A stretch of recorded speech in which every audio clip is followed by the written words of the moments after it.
Ketika lahir, keadaan Rahel Stefani tidak berbeda seperti layaknya anak-anak normal lainnya. Namun mulai menginjak usia 6 tahun, terlihat tanda-tanda yang tidak beres pada penglihatannya. Berbagai usaha telah dilakukan oleh orang tua Rahel, namun penglihatan Rahel terus memburuk. Saya coba bawa ke dokter di Sukabumi. Lalu dokter juga bilang dia nggak tahu apa penyakitnya, dianjurkan bawa ke Jakarta. Sudah banyak dokter yang mereka kunjungi, tapi tidak ada penjelasan bagaimana Rahel dapat disembuhkan. Sampai terakhir, satu dokter juga ada, dia bilang anak ini menuju kebutaan. Hasil pemeriksaan dokter membuat orang tua Rahel merasa sangat terpukul. Saat itu saya mengalami suatu beban yang begitu berat. Saya mengalami stres. Jadi waktu itu selama kurang lebih 3 bulan itu saya mengalami depresi yang berat sekali dalam kehidupan saya. Saya rasa orang tua mana ya, nggak ada yang mau punya anak cacat. Waktu itu saya sama papinya juga sempat shock ya. Ya waktu itu kita nggak bisa bilang apa-apa, kita cuma bisa nangis. Karena memang ya cukup berat ya, dibilangin anak ini menghadap kebutaan. Dokter menyarankan Rahel bersekolah di SLB, namun orang tua Rahel bersikeras untuk tetap menyekolahkan Rahel di sekolah normal. Akhirnya, Rahel bersekolah di sekolah dasar swasta terbaik di Sukabumi. Namun, gangguan penglihatan yang dialami oleh Rahel sangat mengganggu aktivitasnya di sekolah.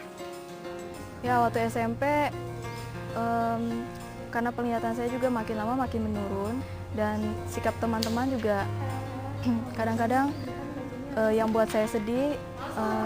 Kalau saya minta tolong bacain juga mereka kadang-kadang ada yang keberatan.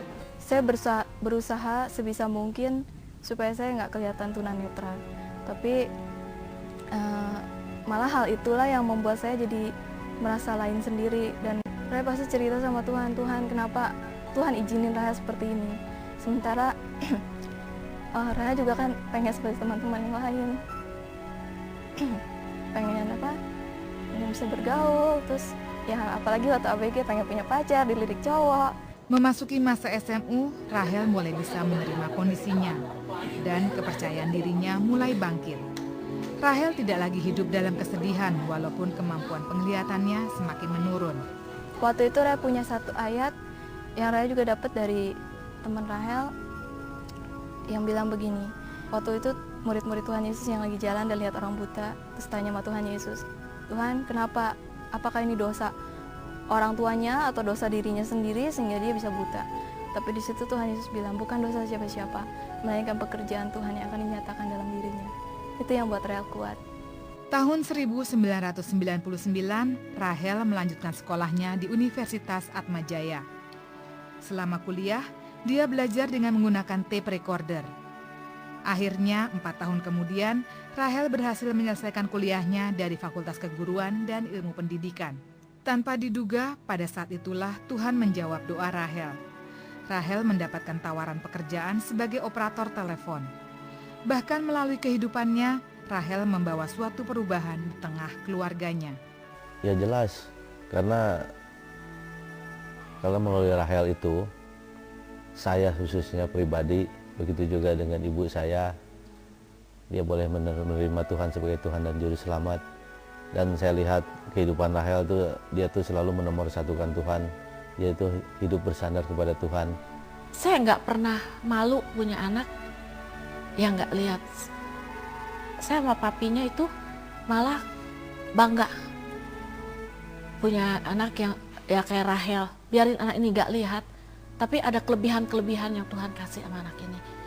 Meskipun sampai saat ini Tuhan belum sembuhkan mata Rahel secara fisik, tapi yang paling Rahel syukuri, Tuhan telah menyembuhkan, Tuhan telah mencelikan mata hati Rahel lebih dulu, sehingga sekarang Rahel bisa lihat betapa baiknya Tuhan dan betapa indahnya rencana Tuhan dalam kehidupan Rahel. Ketika lahir, keadaan Rahel Stefani tidak berbeda seperti layaknya anak-anak normal lainnya. Namun mulai menginjak usia 6 tahun, terlihat tanda-tanda yang tidak beres pada penglihatannya. Berbagai usaha telah dilakukan oleh orang tua Rahel, namun penglihatan Rahel terus memburuk. Saya coba bawa ke dokter di Sukabumi.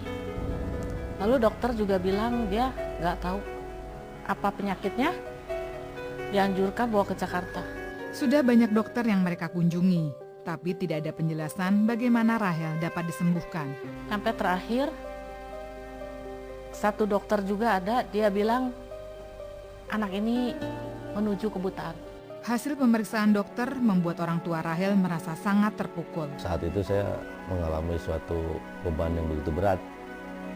Saya mengalami stres. Jadi waktu itu selama kurang lebih 3 bulan itu saya mengalami depresi yang berat sekali dalam kehidupan saya. Saya rasa orang tua mana ya, nggak ada yang mau punya anak cacat. Waktu itu saya sama papinya juga sempat shock ya. Ya waktu itu kita nggak bisa bilang apa-apa, kita cuma bisa nangis. Karena memang ya cukup berat ya, dibilangin anak ini menghadap kebutaan. Dokter menyarankan Rahel bersekolah di SLB, namun orang tua Rahel bersikeras untuk tetap menyekolahkan Rahel di sekolah normal. Akhirnya, Rahel bersekolah di sekolah dasar swasta terbaik di Sukabumi.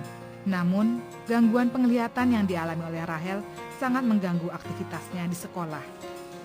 Ya waktu SMP, karena penglihatan saya juga makin lama makin menurun, dan sikap teman-teman juga kadang-kadang yang buat saya sedih.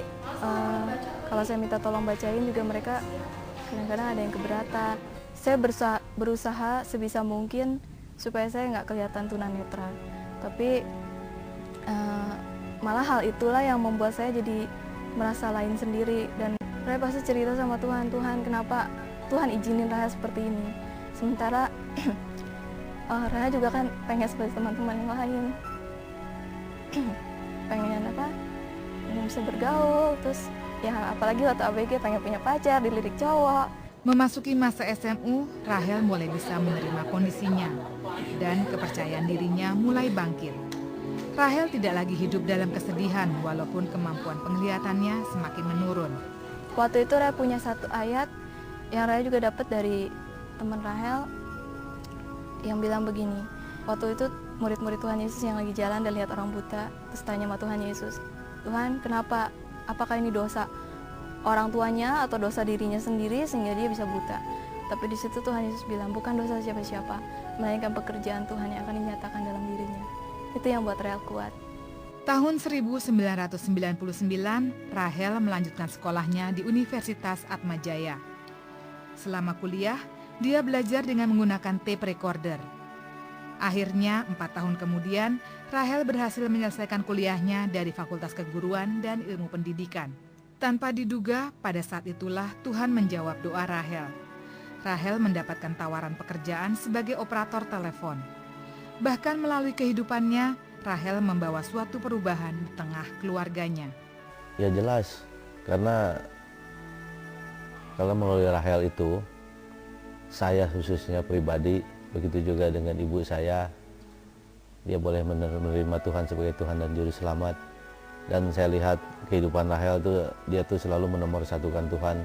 Dia itu hidup bersandar kepada Tuhan. Saya nggak pernah malu punya anak yang nggak lihat.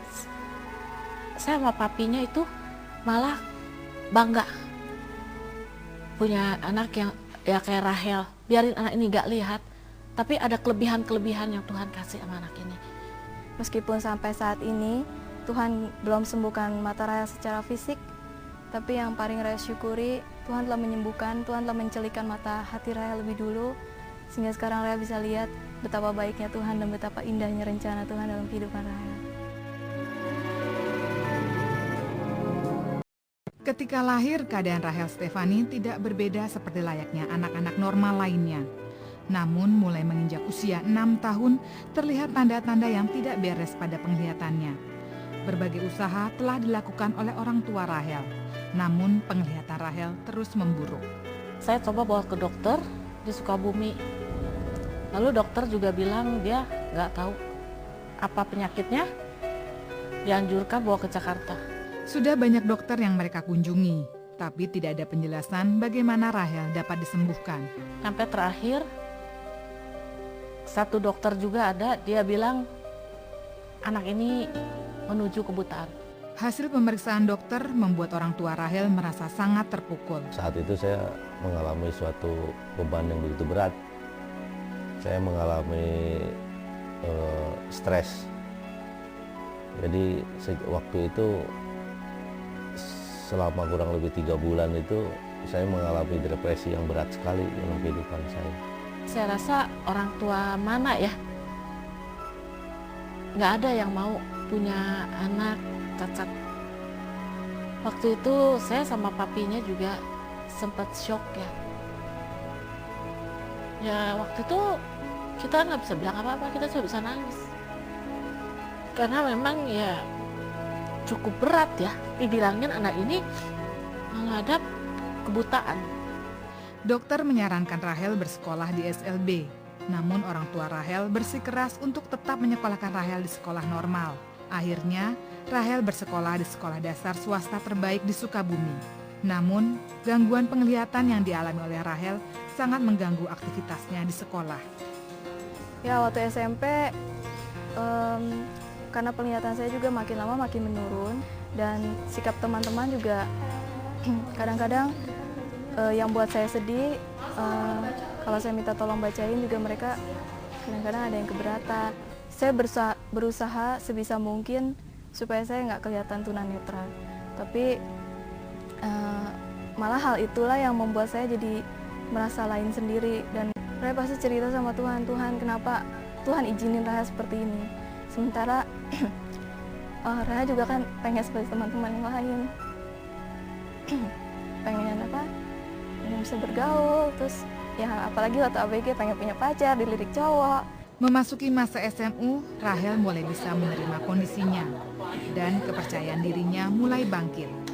Rahel tidak lagi hidup dalam kesedihan walaupun kemampuan penglihatannya semakin menurun. Waktu itu Rahel punya satu ayat yang Rahel juga dapat dari teman Rahel yang bilang begini. Waktu itu murid-murid Tuhan Yesus yang lagi jalan dan lihat orang buta, terus tanya sama Tuhan Yesus, Tuhan kenapa? Apakah ini dosa orang tuanya atau dosa dirinya sendiri sehingga dia bisa buta? Tapi di situ Tuhan Yesus bilang bukan dosa siapa-siapa, melainkan pekerjaan Tuhan yang akan dinyatakan dalam dirinya. Itu yang buat Rahel kuat. Tahun 1999, Rahel melanjutkan sekolahnya di Universitas Atmajaya. Selama kuliah, dia belajar dengan menggunakan tape recorder. Akhirnya, 4 tahun kemudian, Rahel berhasil menyelesaikan kuliahnya dari Fakultas Keguruan dan Ilmu Pendidikan. Tanpa diduga, pada saat itulah Tuhan menjawab doa Rahel. Rahel mendapatkan tawaran pekerjaan sebagai operator telepon.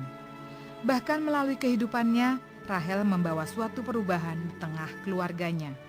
Ya jelas, karena melalui Rahel itu, saya khususnya pribadi, begitu juga dengan ibu saya, dia boleh menerima Tuhan sebagai Tuhan dan Juru Selamat.